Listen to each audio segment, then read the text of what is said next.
Good evening, and a very warm welcome to the next in our series of Jewish Literary Festival at Home webinars.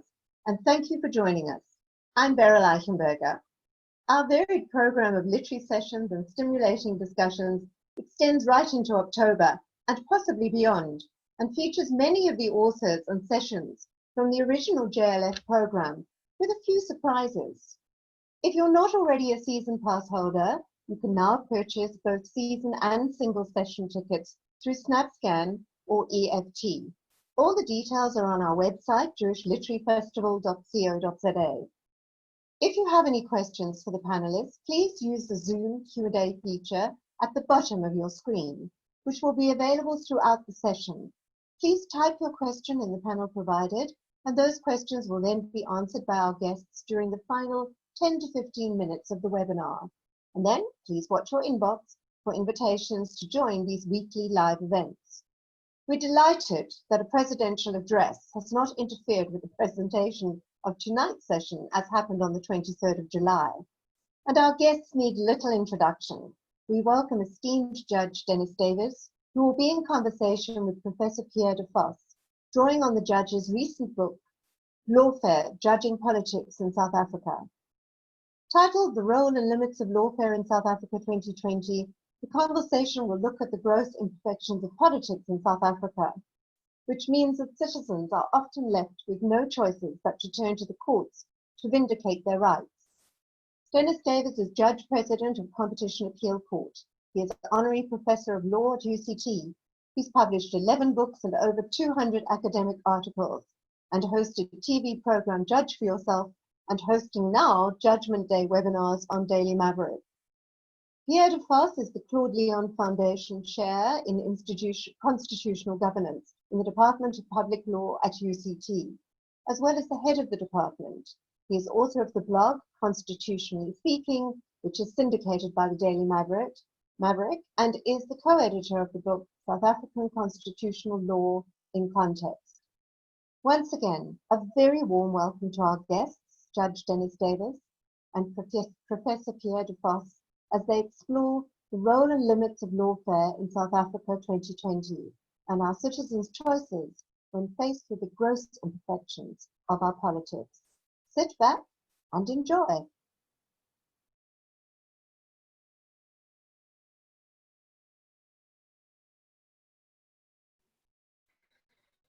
Okay, hello Dennis. So we are Sorry, supposed Pierre, to I've muted talk about... myself now. Fine, now we're organized. Yeah. Oh, okay. So you can hear me now. Okay, good. I or can, you could yes. hear me, but you couldn't speak. Yeah. The book, the title Lawfare, I'm not sure if everybody is watching this is going to know exactly what lawfare means. You borrow it from Jean and John Komaroff. So do you want to maybe, shall we start by just talking a little bit about what lawfare is, whether it's a good thing or a bad thing, and then we'll take it from there. Okay, thanks, Pierre. We borrowed, Michelle Leroux and I, who wrote this book, borrowed from John and Jean Komaroff, who are South Africans, but very distinguished anthropologists at Harvard University. And their conceit, as it were, was to look at the way in which political conflicts these days play themselves out. And so previously, they would have played out by way of protests on the streets. They would have played out by way of political organization. Increasingly, in all sorts of manner of ways, that idea of kind of political warfare has migrated to the courts. As political struggles seem in many parts of the country, and the world, say, to be slightly less successful than they were previously, it seems to me that people have used the law in all manner of ways to, as it were, produce results that previously would have been political results, which now are legal results. So they coined the term lawfare as opposed to warfare. Now, obviously that means that they then took that idea of warfare from Clausewitz's classic on war, and the idea was that you know, just like an army would seek to attack from the best vantage point, so would people use the law with the best favorable jurisdiction or the courts that were most sympathetic to them. Just as the questions of weapons were used, the kind of form of litigation that would be used would be chosen. And so the parallels between the idea of, as it were, political gains through war were, as it were, transplanted into the idea of political gains through law. And so that was the play on words. And of course, I can just make one final point on this. We in South Africa have known that for a very long time, because during the apartheid period, when in fact politics really was quite hopeless for all sorts of reasons, people used the courts in manner of ways in order, as it were, to win political gains that couldn't have been won in anywhere else. Yeah. So obviously, then the lawfare, one could think that it's a negative thing, but it could also be a positive thing, as you said in the book. I was interested in the book. There's a chapter on state capture, and there's actually 3 pages where you just list all the court cases, which was part of sort of the Zuma era, the state capture era, in which the courts, in most of them, actually intervened in favor or against the powers that be. So then that makes one think, if you read that, you would think that lawfare is a good thing, because especially if the politics is broken down, like is breaking down, is not working, as it isn't really in South Africa, I think personally, the courts then become the option where you can get something that you can't get in the political space, and you also can get the courts to protect the democracy in a way, or protect us against the state capturers or whatever you want to call them. Yeah, that's an interesting point. I mean, obviously, you're right. Those three pages came, I think, actually from a lecture I think Michelle gave at the time, just at summer school, and sort of listed the cases to say, you know, if you're talking about the pathology of lawfare, just look what you've got here in South Africa. And I remember Frank Michelman, the very distinguished Harvard law professor, is a friend of mine, saying to me once, or emailing me once, saying, is there nothing in South Africa that doesn't go through the courts? And you think about it, I mean, you write all these columns, which I'm sure you've got more than enough material to do, about all these kind of cases that each and every day, whether it's a question of the SABC head, whether it's complaints about political parties, whatever it may be, land up in the court in circumstances where in the ordinary course of events, the legislature would have dealt with it. I mean, if you take things like the public protector or Motsoneng, those are issues which shouldn't have come to the courts. They should have been dealt with in the political process much easier, much the way they're done in other countries. But we just failed. Now, it's not necessarily a good thing because, you know, as I often say, and anybody who's seen my office will know this, you know, I'm unable even to manage my own office, let alone the country, you know, so why would anybody want me to make decisions that actually should be made politically? And so your point, I think, my implication is it a good thing when you keep on depending on judges? And the answer is no. And I've had to come to this because I think that judges now have been asked to make exquisitely difficult calls on the COVID-19 regulations. And it can take, you know, ones, which I don't want to talk about, like the cigarette one, which is now before the courts, but I mean, some of the ones that have already taken place. It's so hard to know, like as a judge, you're not a virologist, you're not an epidemiologist, you know nothing about these areas. You may not even be able to spell the ruddy word. In my case, I can hardly pronounce it. And so the question that rises is, you're asking us to make calls in circumstances where, to be perfectly honest, you know, why would you presume that we could do better than anybody else? And so I'm not sure it's necessarily a great thing, Pierre. I think it becomes inevitable when you get the level of politics and the degradation of politics that is seen the world over. So, of course, I would say that you probably know more about virology and epidemiology than many of the politicians who are making the decisions. Well, I might geen commentaar. So, obviously, I agree with you in the sense that almost like a symbol of how the political process is not working. Because if people thought that they could engage in politics and then that would actually have a possibility of change, they would have done that. But they don't believe that, so they go to the courts. So it really says something about our political system that everybody is going to the courts. What you haven't raised, which maybe goes along with that, is the problem of it's sort of the tendency that lawfare has of demobilizing the population. So all of us, whenever, I mean, I know it, every time something happens, people contact me and say, but we can take this to court. Not we're going to the street, not we're going to start a political party or a pressure group, we go to the street. So I don't know how you deal with that thing. What is to be done, so to speak, because people are going to go to the court. Isn't there then a role for the court to try and fix the political process or not?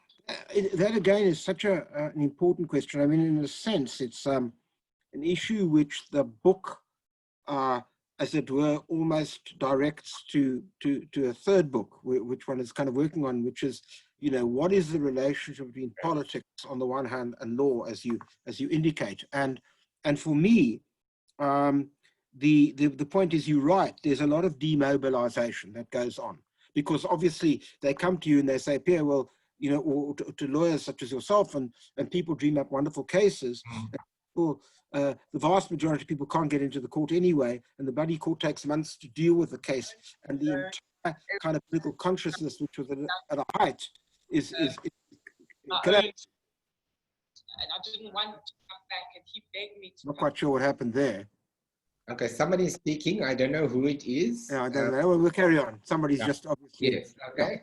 They're muted. Yeah. So the point I'm making is that the issue of the fact that you take the sting out of politics, you take the sting out of politics when you have a commission of inquiry. Yeah. Someone have said to me, the idea of a commission of inquiry is to decommission, because Yeah. and it's exactly, I think, the same pathology. So the balance between the one and the other becomes vital, and that raises a second point, which I think we did explore, but not enough, and that was why one needs to go further, which is you need a coherent politics to have a constitutional democracy. You can't ask the courts to drag you unaided and unlifted into constitutional reality. On its own, it's not going to work. And I fear we're at that particular position now.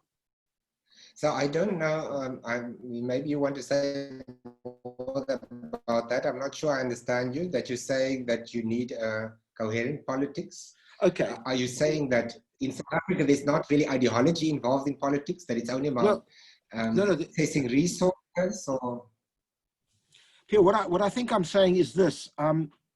It was something that it got me going when you said, what happens is that if you go to the courts, you take the sting out of the politics.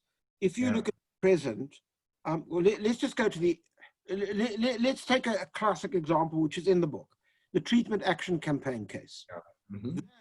The brilliance of Zaki Ahmad and his colleagues, or comrades, as I suppose they'd call themselves, was that they understood that you couldn't just win by running off to the Constitutional Court. And in fact, maybe you had to do a lot of political work before you got to the Constitutional Court. And so the idea there was a classic example of a political mobilization which framed a discourse, if you wish, framed a debate in which the public understood that the Mbeki government's behavior in relation to HIV/AIDS was nothing short of disgraceful, absolutely disgraceful. It's strange that there's been more criticism about the COVID operation than there's been about the AIDS one, yet many more people died thanks to the neglect under the AIDS saga than presently is the case, mercifully. Since obviously one doesn't want people to die now, but it's interesting, that comparison. Now there, they had a serious political program, as we try to document in our chapter on it, and then that culminated in the court cases. So the two were combined. If you don't have the politics, you don't have a coherent politics, I'm not sure how far courts take you. And the classic example in South Africa, it seems to me, was the Grootboom housing case. Yeah. The glorious win was achieved by the lawyers who packed up their briefcases and patted themselves on the back and thought they'd done a brilliant job, and Mrs. Grootboom died without a house. Yeah. Whereas we all know that with the treatment action campaign, when the court gave its judgments, actually things happened. Yes, so that is obviously the classic example of using the legal process also to mobilize. So I'm not sure how much you can and cannot say as a sitting judge. We don't want to have a Chief Justice situation on our hands. I'm being very careful. I'm wondering about what happened in the state capture era again. And I mean, if people who are familiar with the Constitutional Court jurisprudence will know that in the last years of the Zuma era, the court went quite a little bit wild almost. And the judgments about the secret ballot, the judgments about impeachment and so on, really tried to get the members of parliament, including the ANC members, to think independently, which our whole electoral system doesn't really allow. So isn't that a way of in which the courts, in a situation where everything seems hopeless, is really trying to do something using lawfare, but doing so in a way that is trying to push the system towards working better? I don't think it worked, but that's what they tried to do. Or I think that's right. If I was wearing my constitutional theoretical cap as opposed to a judge, or anybody who is just a caring citizen in the country, one might think that that was judicial overreach, that the courts had gone far further than they should. And that still may come back to bite. Yeah. Let's get the classic example. The question about the powers of the public protector. Yeah. everybody cheered, right, at the time, because it was Tuli Modonsela, right? Mm. We're not so sure whether, in fact, that jurisprudence actually didn't go too far. So context in law is everything, as you know. And Yeah. so the point is that those were judgments which I think were result-driven, and I, for one, probably would have signed on to them if I had been a judge, because most of us, judges are human beings. We look at the result. Obviously, we have a negotiation between ourselves and the legal materials, but there's no question about it. That's why, in fact, we all know that the first question any counsel ever asks before they come into court is, who's the judge? Because it matters. So I, for one, am not going to criticize those judgments on that side, but I do think that the courts were trying to do something. Yeah. But it revealed exactly the point that unless you actually have a legislative framework, which is what we argue in the book, a legislature that actually works, you don't then have separation of powers that work. And in fact, it doesn't matter what the courts do, ultimately the whole thing's going to collapse anyway. Yeah, so that brings me to the question, of course, because I teach at the university and we've gone through the roads must fall and fees must fall and so on. And you have a chapter about the kind of criticism of the Constitution and constitutionalism from the left, that it's a new liberal project, that it is basically a European project and so on. The question then is, a question arises that the lawfare might lead us to a path where we think that the law and the Constitution can do everything. And you argue in the book that that is the people who were overselling the Constitution in a way were problematic. Do you want to say a bit more? Because I find that really interesting. Some of us are constitutionalists, we love the Constitution, but at the same time, you look around you, Mr. Scrutwell didn't get a house. There isn't actually really equality, although there is an equality clause in the Constitution. Yeah, and I think people need to worry about this. You know, I suspect we're talking to a white audience here this evening. They don't have, and I'm not trying to be funny about this, but I suspect the vast majority of people listening to us don't have the privilege that you and I have, which is to be confronted by, highly politicized, intelligent Black students, many of whom, not only Black students, but to a large degree, who in a sense, have a very different attitude to so much of this than we do. I mean, I was struck, just if I could make a contextual point, in my daily Maverick, I interviewed last week, which hopefully will come on shortly, a wonderful book written by, just been written by Imran Kavadia, a book on, believe it or not, Tolstoy, Gandhi, and Mandela. And he said to me that when he was workshopping the Mandela chapter with these students at UCT, many of them asked the question, why on earth would you want to actually have Mandela here?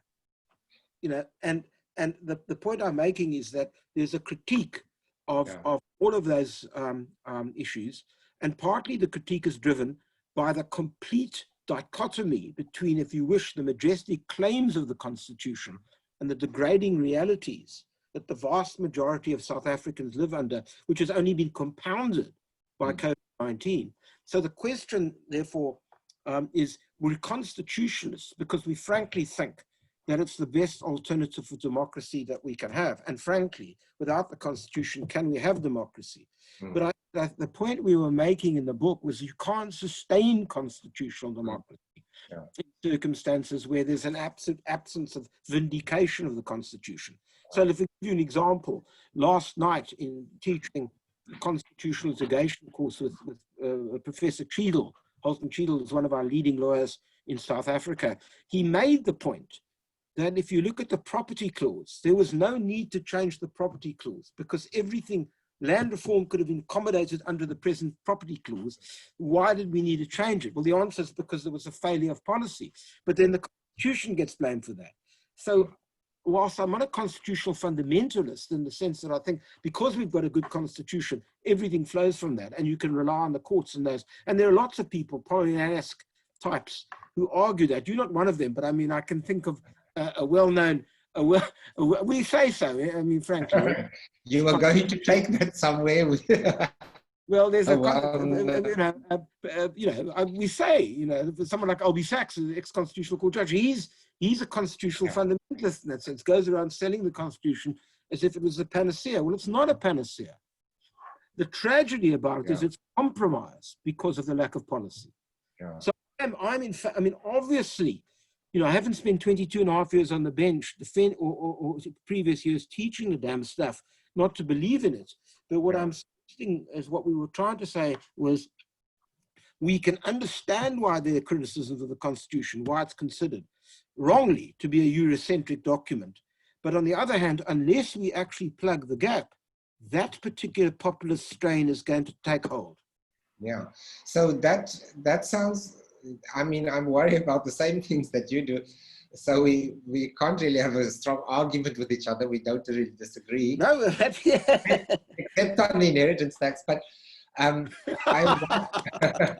wondering, there's a problem in the sense of with the lawfare then, in that lawfare also then sells the Constitution and the law, but in the context, especially of the book, the kind of cases that you select for the second part of the book are about constitutional cases.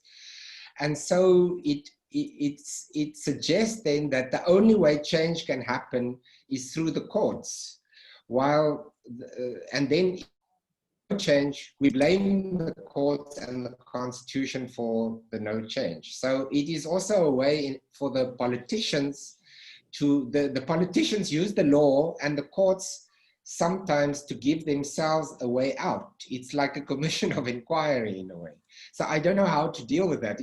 It's very difficult to argue if people are so used to thinking that the law is the only way in which change actually happens, when it's not the law, it's the people sitting in the executive who must actually make sure that there are textbooks, that there are ventilators, whatever the case might be.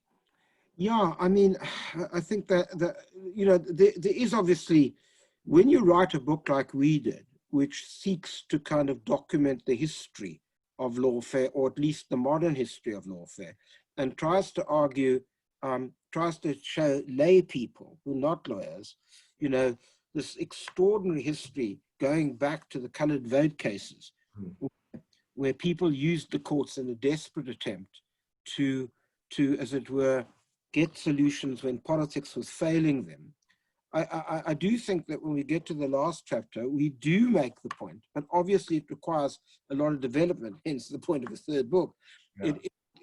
It requires development, and I think both of us acknowledge that, that one had to think through what would the conditions be in order to ensure that constitutional democracy is going to be a viable enterprise. Now, frankly, every single person who's listening to this should be bloody worried about that, the whole development of constitutional democracy, because if you look at it, when we got our constitution, Pierre, and when we were literally, when there was massive constitutional optimism in the world in the 1990s, everybody was getting constitutions, and Fukuyama, for example, said the end of history. We're all going to be liberal democracies. We're all going to basically follow the Constitution. We're all going to basically have entrenched bills of rights. And indeed, many countries did. And many countries which now are in a disastrous situation were quite shining lights. Hungary, for example, its constitutional court in the early days was an extremely exciting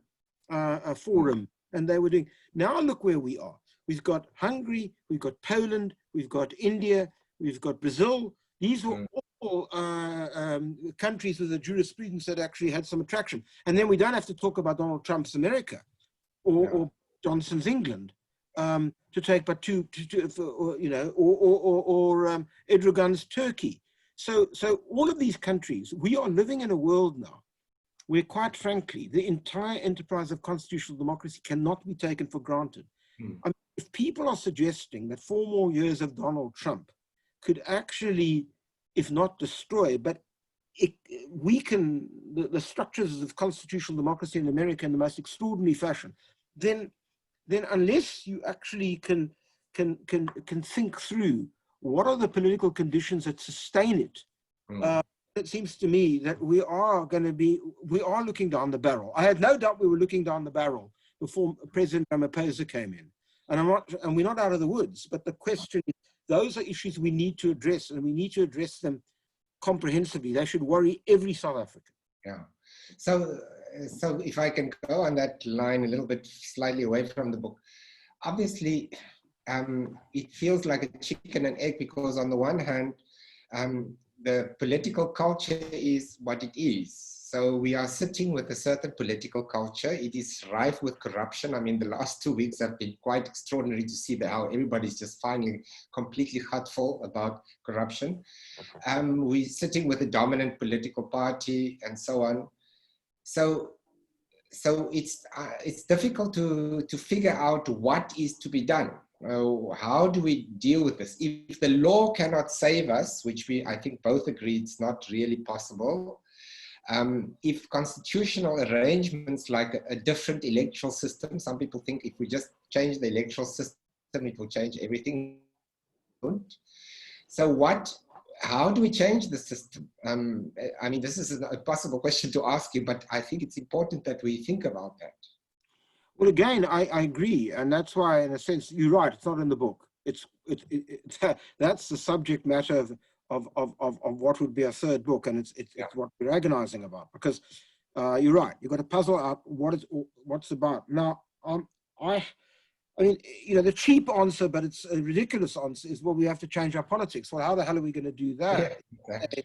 You know, is a problematic question, and it is extraordinary to me, now that I think back on it all, just how seamless, you know, the transition of corruption from the old regime to the new regime was. When I was thinking about this today and reading, you're getting more and more depressed about all sorts of columns, including, I might add, your very eloquent contribution with Daily Maverick, and thinking, you know, why am I so surprised? Just a year ago, I sat on the Gauteng High Court, one of the 3 judges who set aside the Sariti Commission of Inquiry. And I read basically 5,000 to 7,000 pages on the arms deal. And so at the very dawn of democracy, here was an unbelievable abuse of billions of rands of taxpayers' money. You know, this is not like we woke up under COVID-19 and gosh, you know, we're in a corrupt state. We've been having this problem for a very, very long time. And so the question is, why? What do we do about it, is what you're saying. Now, obviously, the present system of, I mean, we made some tentative suggestions. Yeah. You know, one of them was the debate about the electoral system, and the debate about whether we can't have a more accountable legislature. And that was why there's a suggestion in the book about revisiting Van Zyl-Slabbett's previous proposals about looking for a part constituency-based system. Whether it'll be better, I don't know.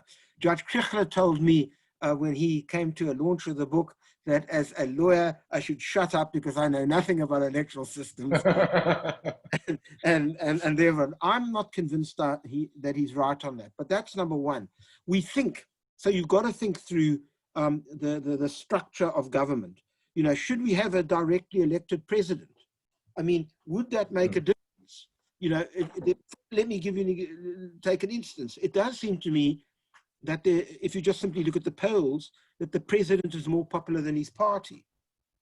Now, if the president was elected directly, would that make a difference? Would it mean that he'd have more power to do what he wanted to do? And would we get a different kind of president? I don't know the answer to that.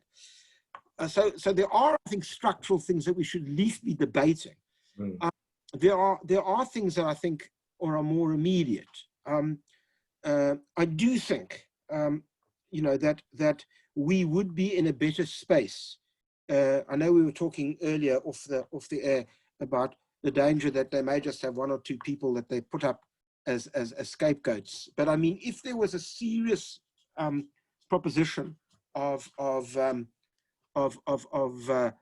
charges of people who really have stolen large sums of public money, and that the public felt that accountability went right from the bottom right to the top, I think that would make a difference. I think one of the things I personally am working on, which again goes way beyond the book, is the idea of trying to recapacitate SARS so that we start auditing and imposing tax obligations on a whole range of corrupt activity. I mean, take, for example, the question of the illicit cigarette industry.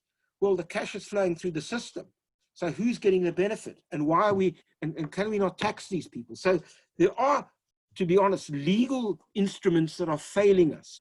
I don't need to tell you that it would be a damn nice idea to have a public protector who was holding state administration across the board accountable. I mean, the office should be so busy that not defending court cases in the way that's happening, but actually investigating. So I think, but then there's the broader question, and I don't know the answer to that. And the broader question is that in the 1980s, we had a trade union movement that was utterly remarkable.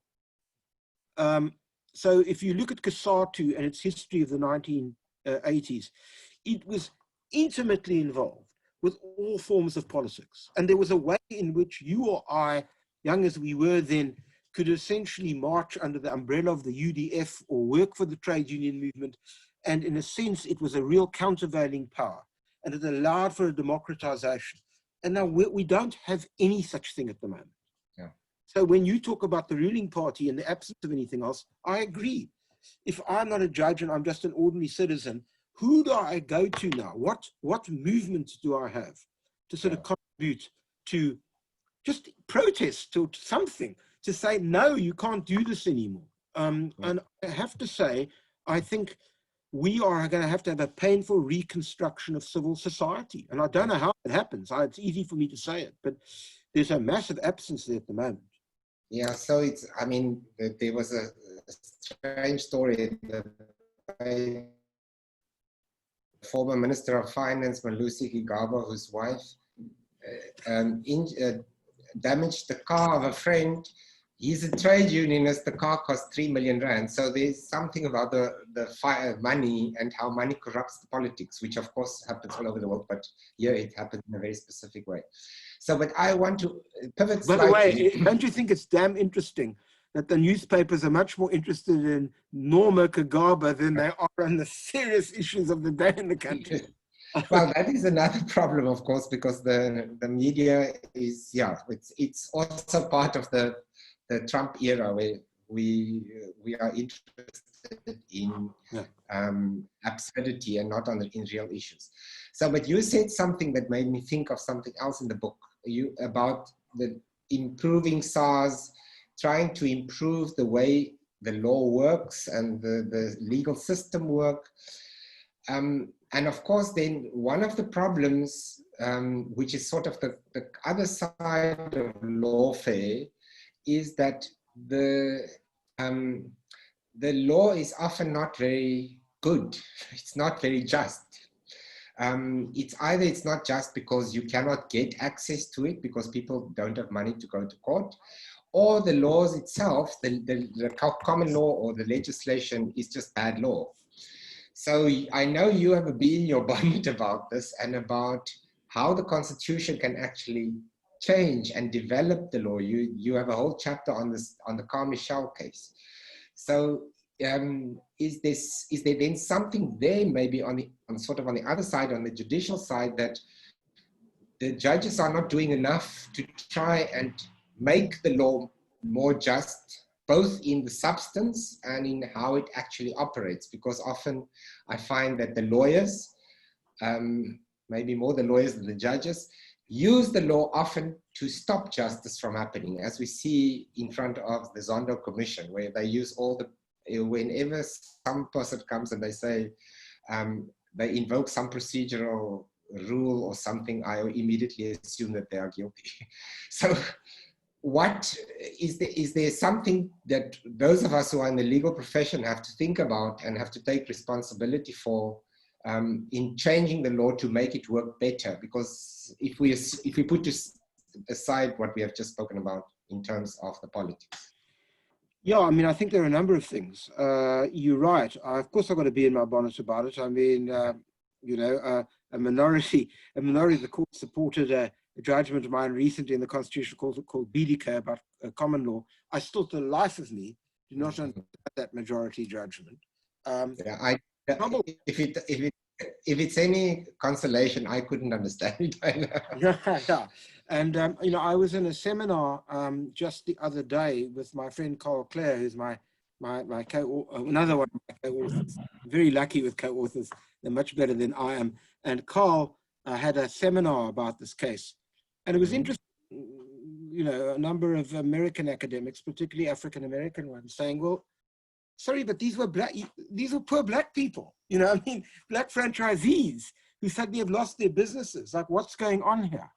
And I do think that whilst the courts are pretty good in relation to some areas, they've been pretty poor in relation to others. So and I do think, you know, to be honest with you, if you ask, when we talk about the transformation of the legal system, the inherent conservative culture of that system that Carl Clare spoke about 20 odd years ago is at war with the enterprise of a legal system that embraces 60 million people and truly recognizes the awful situation that probably 45 to 50 million people live on a daily basis. I don't think we've done nearly enough. But take another area. We've been incredibly unimaginative about the question of legal representation. It's hard for people to bring cases to court. Yeah, we don't have a legal aid system that works unless you're lucky enough to get to one of the, you know, these wonderful organizations like the Legal Resources Center, Equal Education, the Women's Legal Center, and a whole host of these other organizations. You know, where do you get to? Who's going to take your case? Now, there are some fantastic people at the bar. Generally, there's a correlation between the dedicated people and how good they are. I mean, you know, in the sense that a lot of poor people are lucky that the best advocates in South Africa take their cases across the board.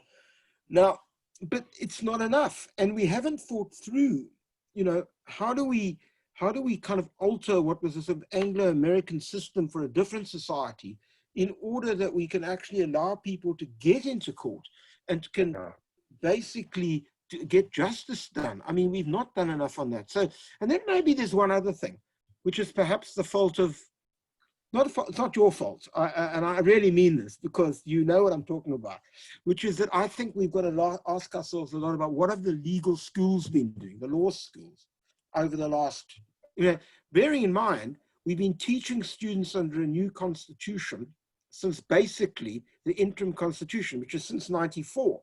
So it's 26 years of students have gone through our system. That means that there are people now in their 50s who have gone through our system. And have we actually equipped them with that kind of, if you wish, legal imagination to actually vindicate the promises of the Constitution in the right way? And I want to tell you we haven't. Yeah. I feel guilty.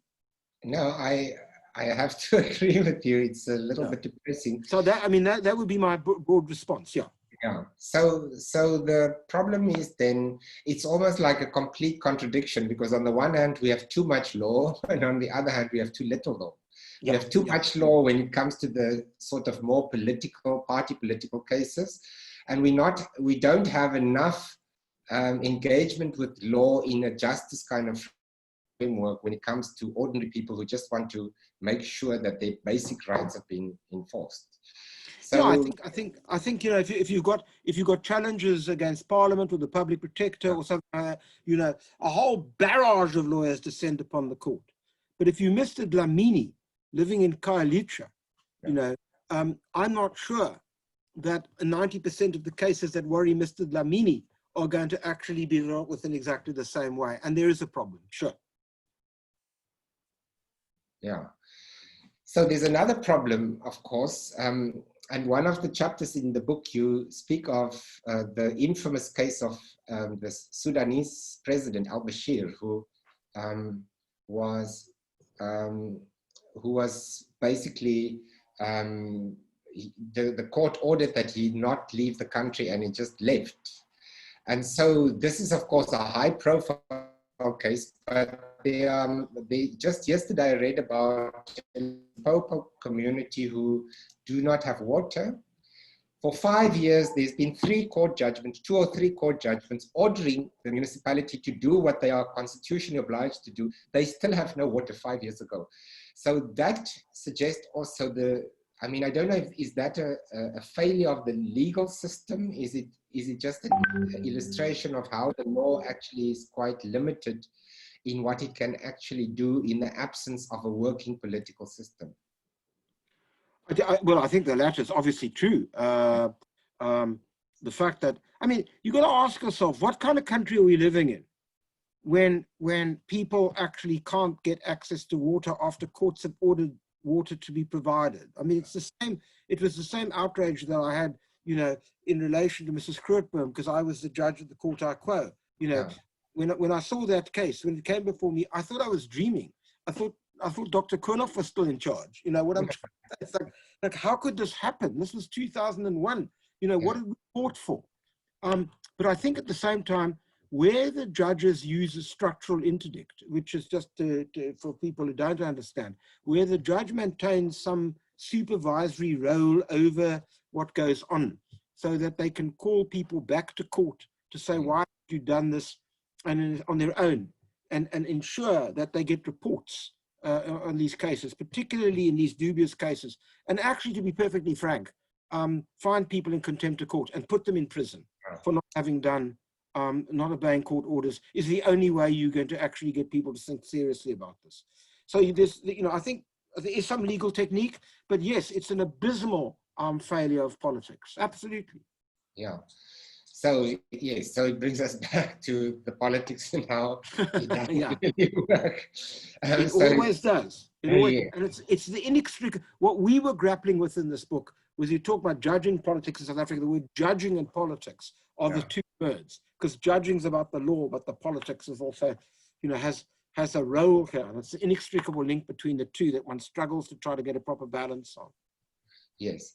So maybe a last question before I open it up. Yes.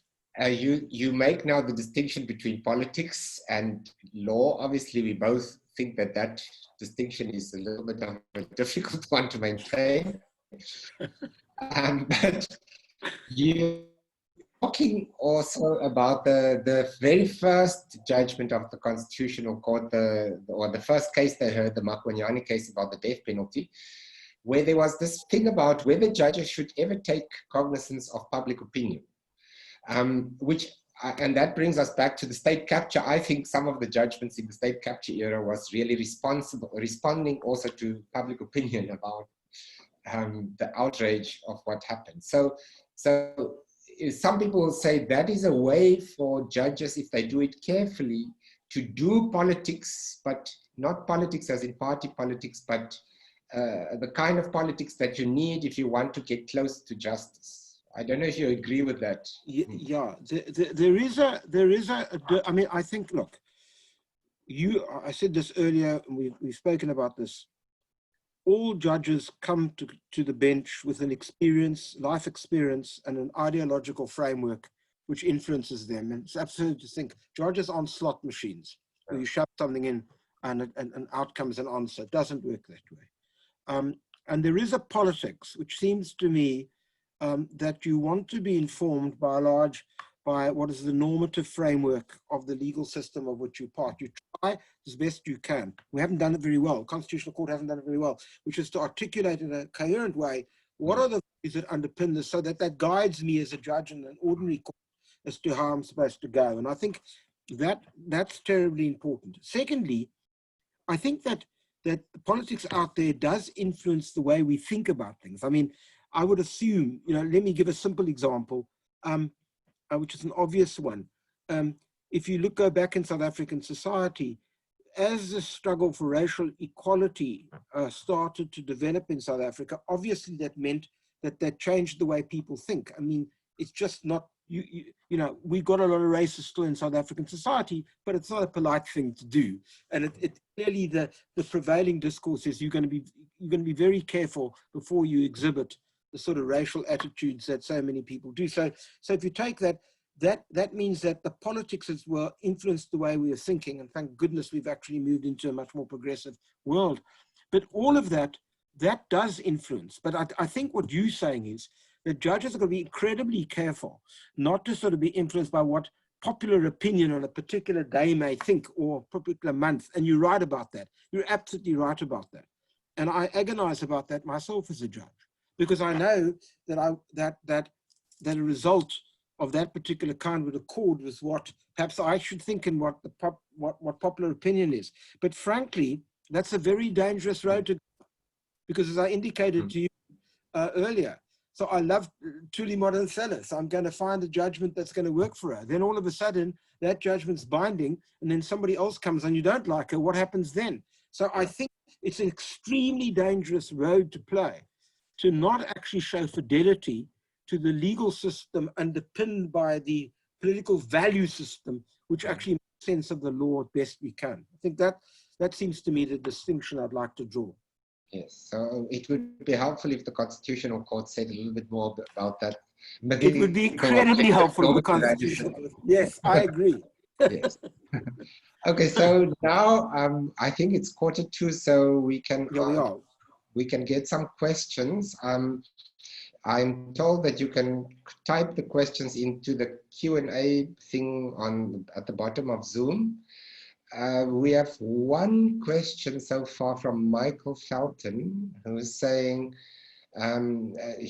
talking about asking what we discussed earlier about going to the court.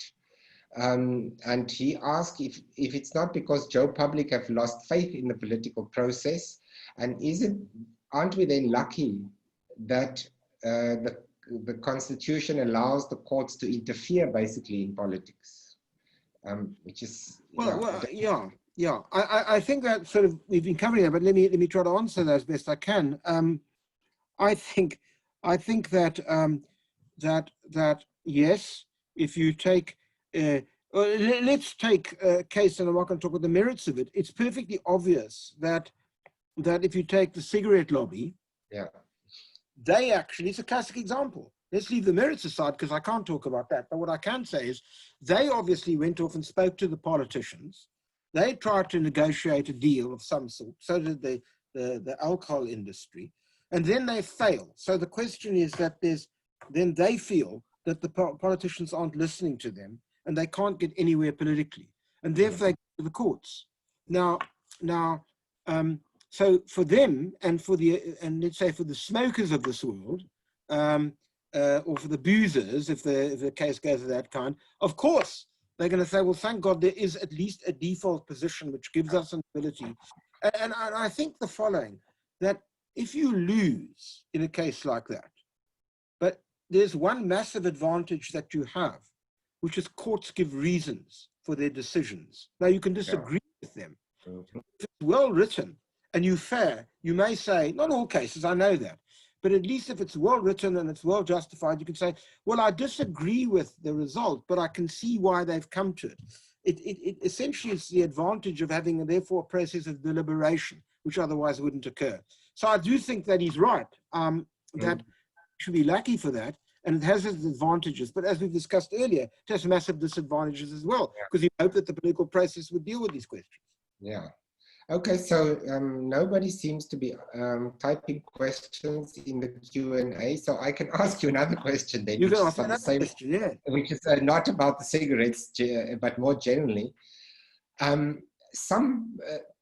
Speaking about lawfare and how the courts sometimes go quite far, during the COVID-19 and the lockdown, the government has won almost all the cases, with obviously with the Causa exception of the Causa case, and then the Judge Davis, the other Davis, which I was at pains to say was not Norman, yes, yeah.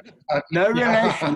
No relation. So the question is, I'm quite intrigued by why it is that there has not been more victories for the people who have taken cases. I mean, some of the arguments were really bad and badly framed cases, but some of the cases were at least credible. So it's interesting that in the previous 5 or 10 years, you would have expected those cases to go the other way. So I don't know if you're in a position to say anything, or do you have an idea about what the dynamics is of this particular situation? Well, I'll say a couple of things in general terms, but you know, I was in one case which, in a sense, we did set aside the regulation. I sat in the Gauteng High Court with Judge Malambo and Judge Lawfare, which was an absolute pleasure. And in that particular case, you may remember the DA came along to set aside regulations about the distribution for small funds. We acted that they were right, the regulations are utterly vague and couldn't be sustained. Where the DA got cross with us is that we we felt that race and gender and youth and disability were considerations, not the ultimate ones, but they had to be taken into account. That was it. So now that was quite, that case, if I could take my own experience, therefore, was easy on the one side because the regulations were so badly drafted that we had to find that way. There's no way we couldn't. In relation to the question, the race issue, that was a straight constitutional up and down case. Do you actually infuse the regulations of the constitutional values or don't you? Some may say we went too far. Others say, I know my son keeps on telling me that, and he's a lawyer, he keeps on saying to me, you know, you're not there to write legislation. And he may be right. That's a legitimate point. In the cases, however, Pierre, where I think we're talking about the tricky ones, you know, would you allow the cigarette ban or the ban of various other products, etc., the curfew, the exercise ban, etc.? Put yourself in the hands of in the position of a judge. It really isn't easy. And perhaps I'm inviting the audience to think this through, just from, if I could give them what the position would be like if you were in the pilot seat. So you've got a whole range of material. And on the one hand, the applicants come along and they say, this is all irrational, because quite frankly, why can't we do this and why can't we do that? And alcohol, the alcohol one, alcohol, why, you know, it's our right to have it, and the government's ban is irrational. The government then comes along and says, well, here are figures which show that when alcohol was sold, it meant more cases of violent crime took place, which resulted in more people having to go to hospital, less beds for the ICU, right? I'm just saying, that's the argument. Now you look at it and you think, how am I supposed to deal with this? I'm dealing with an unprecedented, once in 100-year situation. I've got evidence on the one hand that seems to me pretty good. I've got evidence on the other hand that doesn't seem to be bad. You know, what do I do? And I think judges have been feeling very, very betwixt and between about this, because this is different to the previous years. This is in the context of something where no country in the world has got this right. And I think judges are saying is, you know, leave us out of this. We aren't expert virologists. We are not expert epidemiologists. We don't know about this stuff. We look at the evidence. Well, we're going to give the government a fair crack at this because, frankly, they've got to deal with it, not us. Now, you may say, and I'm not suggesting that you shouldn't be entitled to say, they got it wrong. But too differential. And I think when we look at the whole package of these cases, when this is all over mercifully, we may come to that conclusion. But I do think, I'm just simply saying, please understand, I think every one of my colleagues who deals with these cases finds these enormously troubling. And remember, we not immune. I mean, 9 judges in the Gauteng court have got COVID. You know, so people are directly affected by this, right? They're directly affected by this. So that when, for example, we told there should be a lockdown, right? And you think, well, maybe that if I'd been a proper lockdown, or if the lockdown continues, this will save other people from my fate. Those are questions of a kind we've never faced. I've never faced in my judicial career, and I don't think anybody else has either. So that's why I think these are slightly different. Okay, so that's an interesting answer. I was, of course, also, I think what some people don't understand is that most of these cases was not challenged. It was not a challenge based on an infringement of a right, where the courts might be more vigorous. It's a rationality test. So it's just. Yeah. I also think, by the way, that some of them have not been brought very well. Yes. Yeah. Right. I mean, I think that's the other thing. You know, one of the things I've learned as a judge is you always get blamed. Whatever you do, counsel is never wrong. The lawyers are always right, because you get the classic example. The client comes to the lawyer and says, "But you said we had a sitter. You know, that this is an obvious case we're going to win." And the lawyer says, "Did I think we were going to get an idiot judge like that?" You know, so what I'm trying to say, judges are always the ones who ultimately say. And I think the answer is that some of these cases have not been argued as well as they should be. I should say, I won't say what I think the result should be, but I will say this, that it was perfectly obvious to me, just because I listened to a little bit, I was intrigued by what was going on in the cigarette case. And no doubt about it, there it was very well argued by Alfred Cockrell. Now, whether he's right or wrong, I'm not going to make a comment, but I'm saying that was a case where I think judges will make a call, and if they're wrong or they're right, that's one thing. But I don't think we're going to be able to say in that case all the avenues weren't explored. But in many of the other cases, I'm not sure all the avenues were explored properly. And then the case that Norman Davis sat in, one of the points was so, you know, that he wasn't particularly helped, particularly by the submissions that were made in the first place. But we'll have to see what the Supreme Court of Appeal has to say about that. And I think once we've got one or two of their judgments in here, we'll be able to look back at this and say, well, the High Courts, in fact, have nodded in the wrong direction. But I think that would be the way. Okay, so that's it. I think that is I think we are, yeah. No other questions. So that's an interesting way to end it off, which brings us to the beginning in the sense that we're sitting in this absurd situation in COVID-19. We don't really know. It's a bit like our politics in general.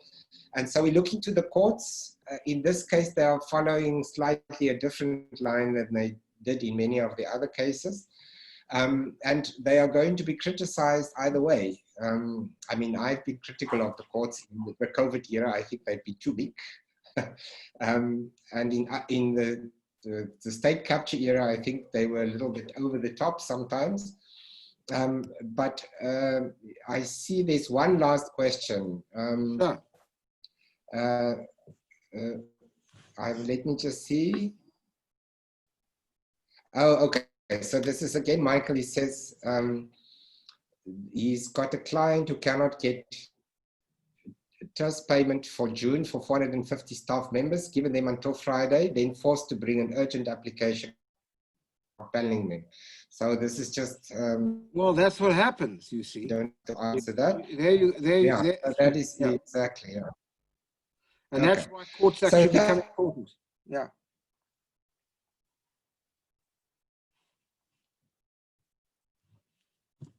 To chat to you again, and thank you for the book.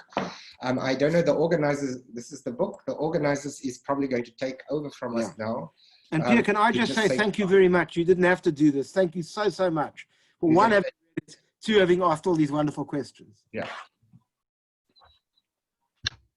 Thank you both very, very much. That was more than an illuminating conversation, very thought-provoking, and I think that the judges are in an unenviable position. I wonder where we go from here. I hope you all have the answers. If you wish to order books, please contact the Book Lounge on booklounge@gmail.com or call them on 021 462 2425 and they'll arrange a delivery if you so wish. Alternatively, you'll be able to find it in all good bookstores. Thank you, not only to our speakers who really were wonderful, but to our audience for your support of the Jewish Literary Festival, to the sponsors and donors of JLF 2020, to Natasha Skorik for technical coordination, and to the JLF team for program coordination. A reminder to watch your email inbox and diarize Thursdays at 8 p.m. for JLF at Home. Next week, we go further into the COVID-19 pandemic when we discuss plagues, pox, and pandemics with Professor Howard Phillips in conversation with Professor Barry Shue. They will be looking at historical pandemics, their long-term consequences, and the likely impact of the COVID-19 pandemic. Please visit our website for further details or to purchase tickets on jewishliteraryfestival.co.za. And until next week, good night, stay safe, warm, and well.